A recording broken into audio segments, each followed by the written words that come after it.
another, and I do mean another, exciting episode of the Andre the Beast Crayton Show, where we want you to subscribe, like, share, do the whole 9 yards, people. This month, we're everybody's walking through the iambeast network, and we're showcasing talent from music to entrepreneurs to you name it's coming through this door.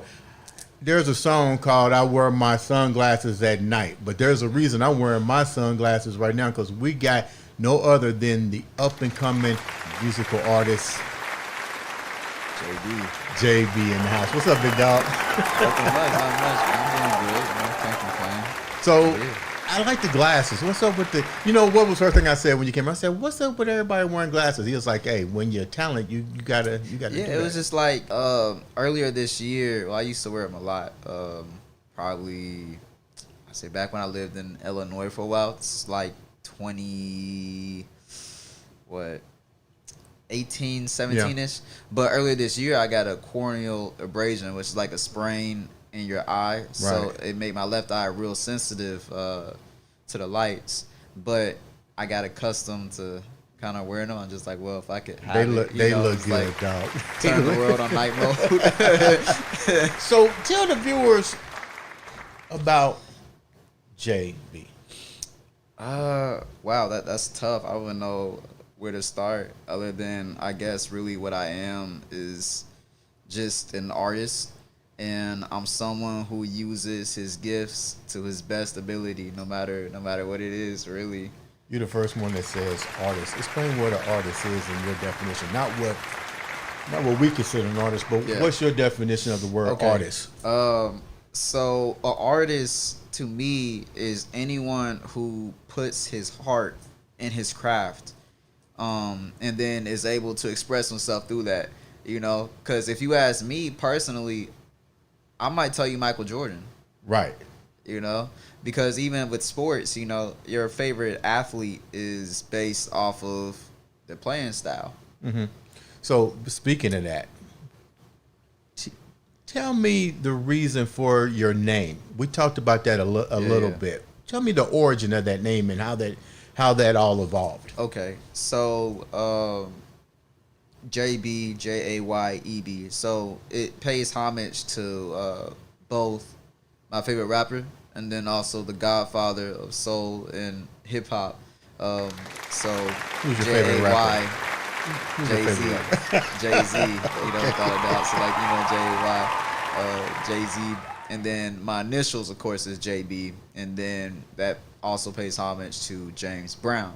Now, why James Brown? Because you educated me just a minute ago. Yeah, so when hip hop first got started, in New York, there really wasn't. We didn't have access to instruments, and of course, this was before software, DAWs, and things. So it's like people would be out in the streets with the turntables, and they would be spinning like a James Brown record. They find that loop, whatever that drum break is, and they just keep it going. Maybe might have some bits with vocals in there, but James Brown he deserves just as much, as a credit as like the actual MCs, DJs. I wouldn't have never known that. I always, and that it's kind of funny because that just goes to show, don't let somebody stereotype you. Write your story, tell who you are, because I just got schooled. Yeah, I had no idea. My interpretation of James Brown was the Godfather of Soul. I did not know anything about his spin on the rap music industry. Yeah, very, very influential. And then Michael Jackson is my all-time favorite artist. All right. Mike was inspired by James Brown too. What are you learning from these artists, and what are you taking from your artists, bringing it into? You're 20-something years old. 26. I'm 26. You're young. Let's be real. Thank you. You must be doing a lot of research. So what research have you done on the three that you mentioned, James Brown, Jay-Z, and Mike, and incorporating it into you as an artist, and why? Okay. So James Brown was the originator, He came, and I feel like he showed just how is done. You know, his stage presence, the flair. Right. You know, he had it all. What Mike showed me is how far I could take it. You know, being the kid from Indianapolis, Indiana, this is how far you can go. You know, you can break the record for the biggest selling album of all time. You know, I think it was 9 Grammy nominations in one night. You setting your goals up there, you know, man. Those are legends. And then, you know, Jay-Z is just as great. You know, 25 or 26 Grammys. I may be wrong, but he's up there. You know, #1 albums, 14. That's a record right there.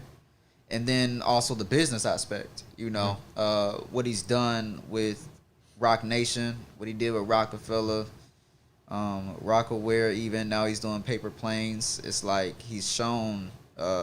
He's given me that entrepreneur aspect of the industry, I'll say.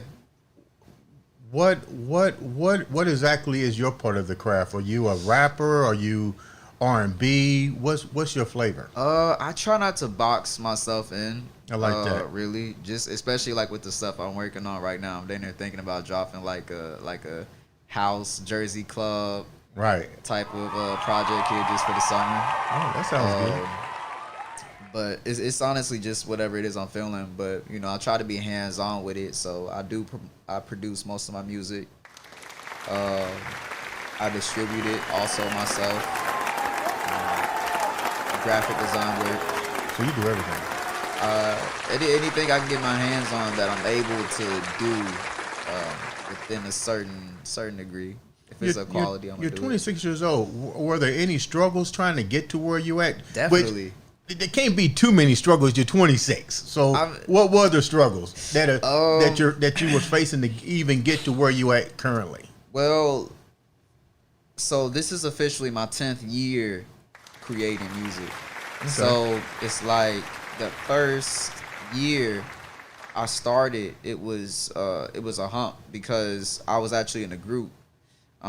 During like the early 2010s, there was this wave of the jerk crews. Like there used to be this dance called the jerk, and so people would there'd be about maybe like 4 guys, you know, that would dance. And I remember at my school we had there was a crew, and there was one rapper in it, and they needed another one, but you know, I was also a dancer too, so I had was learning how to dance, you know, get their moves right, and then also rap. And my friend was supposed to be getting us in the studio. He's the manager, but it took long, and we never got in the studio. And then all my members, you know, we all started to, you know, move, go state to state, and things. So one of the biggest humps was just being able to record. Really? Yeah, and I actually, it's a crazy thing. I came across there's this kid in my class, and he sold me an iPod Touch. He sold me an iPod Touch for like, I think it was like $20-30, and I downloaded GarageBand, and I started making songs off the iPod Touch. Really? Yeah. So what happened to the manager guy that's supposed to get you guys in the studio? You guys are young. We're still close. You're hungry. You know? We still close. It's just that some things are above people's, you know, ability. Right. But for me, I was eager to get some experience going. So I had to take matters into my own hands, and that's honestly been the learning curve throughout the entire 10-year process so far. When you're saying taking matters in your own hands, elaborate on that. Yeah, it's like certain things for me wouldn't have got done if I had waited on someone to, like the recording, you know, some of the cover art. But it's like, it's nice because it's a new trade, you know, that you learn that I can help other people with at that point. You know, if another artist needs production, if another artist needs studio time, you know, graphic design. I've also been getting more into like the videography aspect, but you know, photography, all these things are you really want to become multitask on all of it and not put yourself in one box. Yeah, but like definitely do it in a like in a position, you know. Like if my position is a artist in the studio, then I'm gonna be an artist. If it's a producer, then I'm gonna. What do you like doing the most out of all these? I mean, it's cool to know all this, but which one is actually the passion for you? You can go with Recording. 3 of them. Recording? Why? Recording because for me I was always like drawing and like designing things as a child, Right. but music to me it was the medium where like I could express myself the best out of anything. So What do you showcase more? What do you like to really focus on when you are recording? What part of the journey? I Like say you have some that we have one artist on. She likes to talk about love. You know, which one? What's your flow? it's really whatever it is on film. I just try to make something authentic. So Right. it might be a love song. You know, I might just be trying to make something, you know, to get you hyped. You know, it really just all depends on how I'm feeling and whatever it is I'm trying to get across. Cause it's all different. Now you say you had to take matters into your own hand. Was that one of the reasons that you was at that event that Uncle Jams was hosting? For something like that, I would have to say no because Sid had hit me. Like that wouldn't have happened, you know, without Sid. I didn't put together that event. You know, I didn't get those artists together. So like that was, you know, I gotta give that to Sid. Okay. On that. So when you was there, what was your purpose for being there? To showcase my skills, really. To sing? Yeah. Well, I was rapping at that one. So you can do R&B and rap in the whole 9 yards. So, yeah, I would like to say that. Although I feel like here's the thing. So when it comes to my voice, I wouldn't say like I'm as talented, you know, as somebody there, you know, like Damon Carl, who he can hold the same note, you know, for a whole minute. He makes you sing. You know, you know, I'm not up there, but it's like I can give you a nice track. You know, I can give you a great track that you'll enjoy. So it's like that's what I mean by using my gifts to my ability. Have you collaborated with artists, the young artists? I call them the young beasts, you know, in training. Have you collaborated with somebody like Damon Carr and the other artists? I haven't collaborated with anybody in Meecap, but I definitely have been collaborating with other artists around the city. You know, that's on my goal though. That's still on my list to get some records in with them. You got a lot. So what albums or what tracks have you wind up dropping already that you're like people are like, yeah, that's gonna elevate?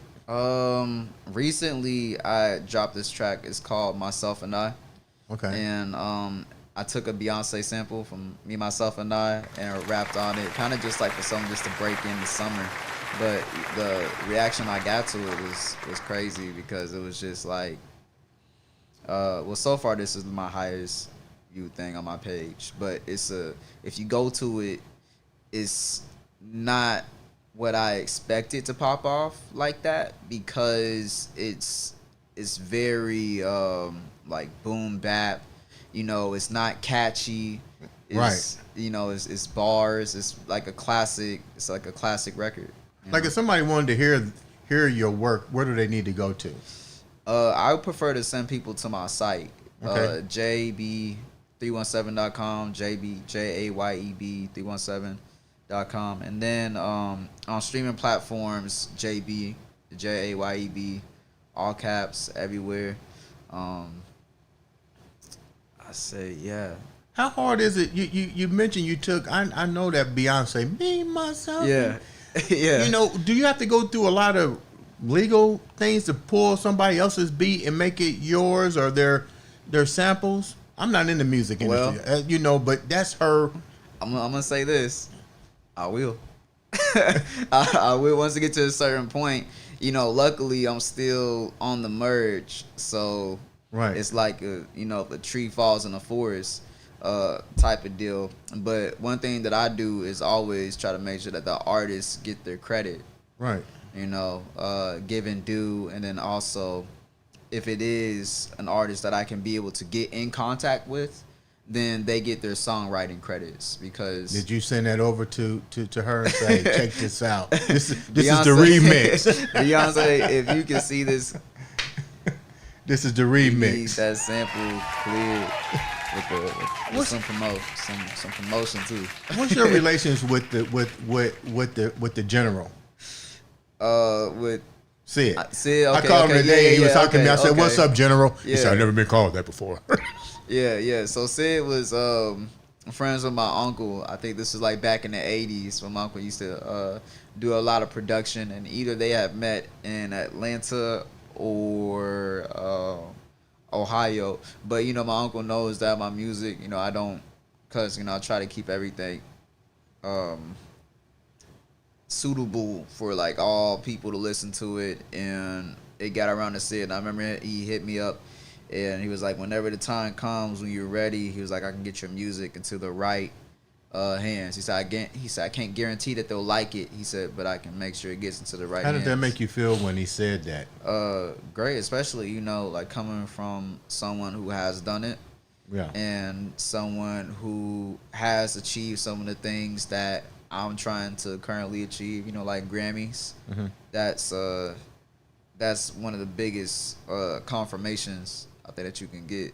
Really? Yeah. Well, I mean, everybody that came in here knows him, so he must know what he's doing, and you guys really follow him and really look up to him, and that's good. What's your end game? To be one of the greatest artists of all time. And when I say that, it's like that doesn't mean to that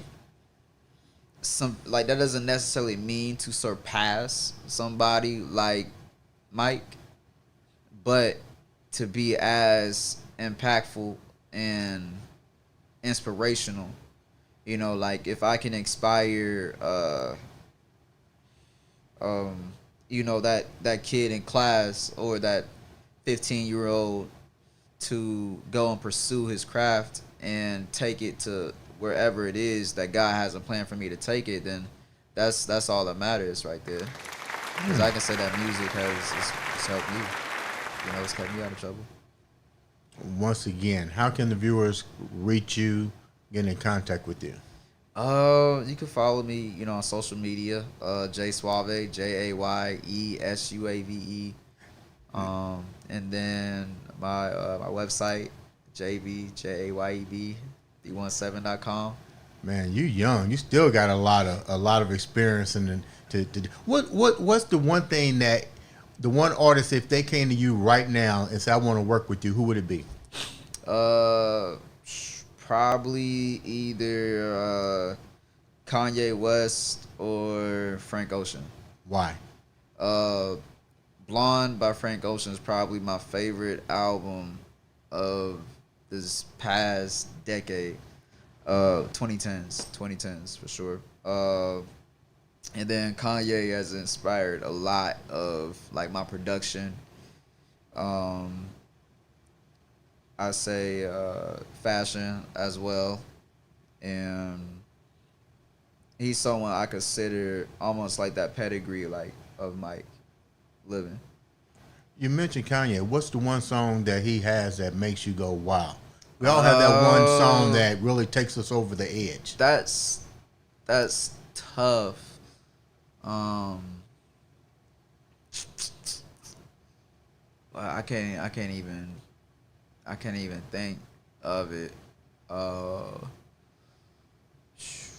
remember I used to really like Flashing Lights, Jesus Walks. I can't even name one. I would just have to like name maybe like three. Those are three? Give me three. Let me do five. Let's see. Heard 'Em Say. Why Heard 'Em Say? There's a reason. I like that sample. And then the chorus on it. Jesus Walks. Why? The message and the production. Okay.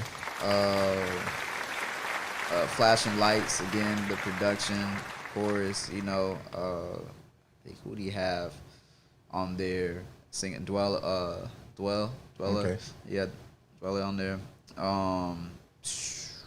Power is another nice one. Why Power? That track hits. That track hits. I really like Ye's production. Like when it comes to like putting stuff together, that's so I look up to on that end. What's your fifth song by him? Probably Runaway. And why is that? This man put together a 9-minute song with a piano, drums. You know, he had a whole orchestra on there. Like that's, to me, like that album is insane. How important is production in releasing the right? Because we get a lot of people that use the sample beats and all that, but how important is the production? You mentioned production on pretty much 4 out of the 5. I say production, honestly, might be the most important aspect of anything. Like that's with the music, that's with even like what we're doing right now. Mm-hmm. It's like how well something is put together is key. That's all that matters, is how well something is put together. Okay. Because I was gunning like my first 5 years. What does that mean, gunning? Just putting out content. You know, okay. I was putting out 15 track projects every month. And what was happening? What was the end results of all that? It was like now I could get those results if I wanted to off of one project, just because of how well I'm able to. So now you work on quality versus just throwing content out. Yes, that is the. Do you find that's a big issue with most artists? They're just putting too much stuff out there, saturating that. There's really not making any sense. Yeah. Versus some quality stuff. Yeah, 100%. You know, and a lot of the times, you know, nobody wants to be a perfectionist. It's like nothing is perfect, but it's getting it to a level where like you can play it to somebody and they're able to grasp it enough to the point where they want to listen to the whole track. Mm-hmm. And then after that track they want to hear the next one. And what Barry Gordy used to do? What's that? He used to have his board of directors sit in, and when they would record a song, those board of directors would listen, and he would say, would you buy a sandwich with your last dollar, or would you buy that album? It's kind of crazy. That's a lot of people don't do that. Or... Yeah, would you spend your last dollar on that particular? And these were famous entertainers. You're talking about the Temptations, Smokey Robinson. Yeah. You know, I mean, if their hit didn't register with, that's crazy. I didn't know that. He would say, hey, go back to the drawing board. You know, we're not just putting out songs. We putting out hits. Shout out Barry Gordy. So do you find a lot of people need to use that kind of method to be successful as well? I think I need to use that method. See, you learned something today. Yeah, you know. So the song that you performed at the event, what was the name of that song? So I did Thanks for Giving, and then myself and I. You know I'm going with this. You're going to have to lay down a little bit of that track, Me, Myself, and I, because now, see, it's registering in my head. So you got to show me the remix. Yeah. I was definitely going to have to. I'll definitely inbox you, send a link to you, all that. So what's your last end game right now? You're 26 years old. You want to be famous. You're going to be famous. Don't say thank you. You're going to be. Because if you put the positive out there, it's going to happen. So you're working towards that, but let the viewers know what the total end game is for you. I eventually want to build a platform that is big enough to the point where, like, I'm just the seed for the tree of the next generation to come after me. That's what my end goal is. Like, I want to take it as high as I can. Like, if I want it to be almost like a like at the end of the day, it's like a debate, you know, between that kid from Gary and that kid from Indianapolis. That's deep. Leave the viewers with something inspirational before we wrap up. I'd say just follow your intuition on everything, and follow your intuition, because sometimes you'll get into spaces where you didn't plan for it, but when an opportunity comes, you know, push the shove, as long as you're ready to perform, then the results and how far you can take it is endless. Now I'm going to put you on the spot and perform. Give me a little sample of some of your music before we close out. I have this one bar, or this. That's crazy because I really didn't expect to. You got put on the spot. You know, let's see, what's this verse that I wrote a while back? R.I.P. to the game I know, to the game I knew. Kiss my, I'm through. Nah, came through the rain, sleet, and snow. Where they move snow just to move out the door or stay in. Ever since the playpen, I've been swimming through these waters, moving past altars, bars for the churches. That's a God flow. Protect me from these hollows and evils below. Jealousy be the traits of a demon. Gotta watch on my own, cause I know they still scheming. I was facing threats out from where I stay, and put my life on the line like I'm calling a play. Never calling out a bluff, cause I keep it a buck. Almost 10 years in, I'm top 10 and not 10. Times 10, dog, 100 rating, I'm not them. Trying to turn what I have now to what has been. Ladies and gentlemen, that's no other than the legend himself. JB on the Andre, the Beast, Crayton.